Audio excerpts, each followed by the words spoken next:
የኤዶም ገነት መገኛ በአሜሪካ ቴክሳስ ግዛት የሚገኙ የተመራማሪ ቡድኖች የመጽሐፍ ቅዱስን ኤደን ገነት ትክክለኛ መገኛ ስፍራ በአፍሪካ ውስጥ ኢትዮጵያ እንደሚገኝ ይፋ አድርገዋል። ዴይሊ ሜል ያስነበበውን እንደሚከተለው ተርጉመነዋል። በመጽሐፍ ቅዱስ መሠረት የኤደን ገነት እግዚአብሔር አዳምና ሔዋንን ያስቀመጠበት ስፍራ ነበረ። በመጽሐፍ ቅዱስ ላይ የተጠቀሱት ታላላቅ ወንዞች ማለትም ጊዮን፣ ኤፍራጥስ፣ ጤግሮስና ፒሶን ሲሆኑ ብዙ ምሁራን ጤግሮስና ኤፍራጥስ በዘመናዊቷ ኢራቅ ውስጥ ስለሚጓዙ ኤደን ገነት በዚህ አካባቢ መሆን አለበት ብለው ሲገምቱ ከርመዋል። ነገር ግን የቴክሳስ ምርምር መሪው መሐሙድ ጃዋይድ የኬሚካል መሐንዲስ ሲሆን በምርምር ውጤቱ መሰረት የኤደን ገነት በሰሜን ምዕራብ ኢትዮጵያ ለም በሆነው ባህር ዳር ብሉ አባይ በሚጀምርበት የጣና ሐይቅ ደቡባዊ ጫፍ አቅራቢያ እንደሆነ መረጋገጡን ይናገራል። መሐሙድ የሚመራው ቡድን ጥናቱን መሰረት ያደረገው መጽሐፍ ቅዱስንና ቁርአንን በጥንቃቄ በማንበብ ስለ አዳምና ሔዋን፣ ስለ ወንዞችና ስለ አትክልት ስፍራው የሚገልጹለትን መግለጫዎች በመተንተን ነው። እንደ አውሮፓውያን አቆጣጠር በ2025 የተደረገው ጥናት በአቻ ያልተገመገመ የብሉ ናይል ወንዝ ከመጽሐፍ ቅዱሳዊ ጊዮን ጋር ሊመጣጠን እንደሚችልና የጣና ሐይቅ ፈሳሾች ወደ ብዙ የውሃ መስመሮች ተከፍለው በዘፍጥረት የተገለጹትን አራቱን ወንዞች ሊፈጥሩ እንደሚችሉ ተጠቁሟል።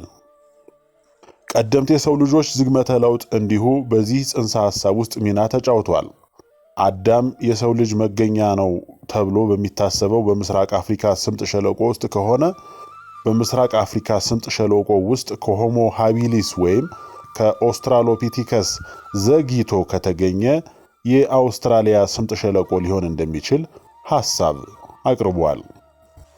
ከዚያ ተነስተው አዳምና ሔዋን በቁርአን ሀባታ ብሎ የገለጸውን በስምጥ ሸለቆ ውስጥ ሰፍረው ከመውረዳቸው በፊት በከፍታ ቦታ ላይ በምትገኘው በባህር ዳር ደጋማ ቦታዎች ሊቀመጡ ይችሉ ነበር።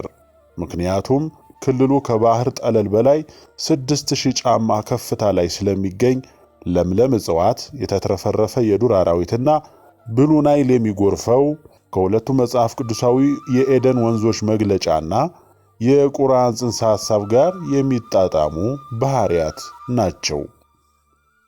መሐሙድ ጃዋይድ ከዚህ በፊት ከ11 በላይ የእስልምና የጥናት መጽሐፍቶችን በማሳተም የሚታወቅ ሲሆን በዚህ አዲስ ጥናት መሰረት ኤደን ገነትን በተመለከተ ሁሉም ፍንጮች የሚያመላክተው ባህር ዳር ጣና ሐይቅ እንደሆነና ይህ ጣና ሐይቅ የኤደንን መግለጫ በትክክል ይስማማል ሲል ሲጽፍ የእሳተ ገሞራ ሸንተረሮች በዙሪያው ያሉትን ደጋማ ቦታዎች እንደሚሸፍኑና የበርካታ ወንዞችን ስርዓቶች እንደሚመግቡ ጠቁመዋል። በመልሶ ግንባታው የጣና ሐይቅ ራሱ ኤደንን የሚወክል ሲሆን የኤደን ገነት ወዲያውኑ ወደ ደቡብ ባህር ዳር ዙሪያ ከኤደን ምስራቃዊ በመጽሐፍ ቅዱሳዊ አገላለጽ ወንዙ ከሐይቁ የሚወጣበት ነው። የኦሪት ዘፍጥረት መጽሐፍ አዳምና ሔዋን ከተባረሩ በኋላ ሰዎች ወደ ሕይወት ዛፍ እንዳይገቡ አምላክ በገነት መግቢያ ላይ ያስቀመጠውን የሚንበለበል ሰይፍ ይናገራል። የሕይወት ዛፍ የዘላለም ሕይወት የሚሰጥ ፍሬ ያለው እውነተኛ ዛፍ ነበረ። አዳምና ሔዋን መልካሙንና ክፉን ከሚያስታውቀው ዛፍ በልተው ኃጢአት ከሰሩ በኋላ የሕይወትን ዛፍ እንዳይበሉና በወደቁበት ሁኔታ ለዘላለም እንዳይኖሩ ከኤደን ተባረሩ። የጃዋይድ ጥናት የሚያብረቀርቅ ሰይፍ በኢትዮጵያ ደጋማ አካባቢዎች በጣና ሐይቅ ዙሪያ በሚገኙ የእሳተ ገሞራ ሸንተረሮች ሊወክል እንደሚችል ጠቁሟል። ሸለቆው በታሪካዊ ንቁ እሳተ ገሞራዎች የተከበበ መሆኑን ከግምት ውስጥ በማስገባት ንቁ የሆኑት እሳተ ገሞራዎች በመጽሐፍ ቅዱስ ውስጥ የተጠቀሰውን የእሳት ሰይፍ መስራታቸው ይቻላል ሲል ተናግሯል። ጥናቱ በመጽሐፍ ቅዱስም ሆነ በቁርአን ላይ ያተኮረ ሲሆን እያንዳንዱም በምድር ላይ ያለን የአትክልት ስፍራ ለጻድቃን ከተዘጋጀው ዘላለማዊ ገነት የተለየ መሆኑን በመጥቀስ የክልሉ የአየር ጠባይ ለም አፈርና የተትረፈረፈ የውሃ አቅርቦት ከረሃብ ከጥማትና ከአስጨናቂ ሙቀት የጸዳ ቦታን በቅዱሳት መጻሕፍት እንደሚያንጸባርቅ አመልክቷል። መሐሙድ በቅርቡ ክልሉን የዳሰሰችውና ጓሮዎቹ በቀለማት ያሸበረቁ ቦጎይንቪሊያ፣ ትልቅ ሂቢስከስ እና ጥሩ መዓዛ ባላቸው የፍራንጊፓኒ ቁጥቋጦዎች የተሞሉ ናቸው የሚለውን የቨርጂኒያ ሞሬል ሥራዎችን ጎላ አድርጎ ገልጿል። ወፎቹ በብዛት ይገኛሉ። ዘማሪ ወፎች፣ ሸንኮራ አድራጊዎች፣ ጎሽ ሸማኔዎች፣ ሮዝ ፊንቶች ከአበባ ወደ አበባ የሚበሩ ናቸው። ሞሬል እንዳለው ጥቅጥቅ ያሉ የፓፒረስ ቁመቶች በጣና ሐይቅ የባህር ዳርቻ ላይ ይበቅላሉ። ባህር ዳር በደረቀ አየሯና በአበቦችና በአዕዋፍ ችሮታ ኢትዮጵያ ውስጥ ወደ ገነት የመድረስ ያህል ቅርብ ነች። የአዕዋፍ ዝማሬና ነፋሱ በጃስሚን ዝንጅብልና ሃኒስኩል መዓዛ ያለው ንፋስ አካባቢውን በጣም ከፍ ያደርገዋል። የበለስና የማንጎ ዛፎች፣ ግራርና የውጭ ባህር ዛፍ በአካባቢው ባለው የጥቁር አባይ ሳር ዳር ላይ ጥሩ ጥላ ይሰጣሉ።